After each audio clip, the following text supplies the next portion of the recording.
শ্বাসকষ্ট এবং কফযুক্ত কাশি থেকে আপনি কষ্ট পাচ্ছেন? তবে আপনার প্রয়োজন হতে পারে একটি কার্যকর সমাধান, মিউফ্রি সিরাপ, যা সাধারণত গুয়াইফেনিসিন নামক সক্রিয় উপাদান দিয়ে তৈরি। এর প্রধান কাজ হলো এক্সপেক্টরেন্ট হিসেবে কাজ করা।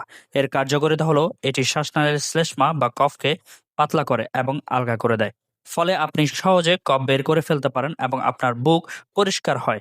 এটি সাধারণত সাধারণ ঠান্ডা লাগা, ফ্লু, ব্রঙ্কাইটিস বা অ্যালার্জির কারণে হওয়া কফযুক্ত কাশির অস্থায়ী উপশমের জন্য ব্যবহৃত হয়। এটি আপনার শ্বাস-প্রশ্বাসকে আরামদায়ক করতে সাহায্য করে। কিন্তু মনে রাখবেন, ওষুধ সেবনের আগে অবশ্যই একজন রেজিস্টার্ড ডাক্তারের পরামর্শ নিন। সঠিক ডোজ এবং ব্যবহারের নিয়ম একমাত্র ডাক্তারই নির্ধারণ করতে পারেন। সুস্থ থাকুন, নিরাপদে থাকুন। আসসালামু আলাইকুম।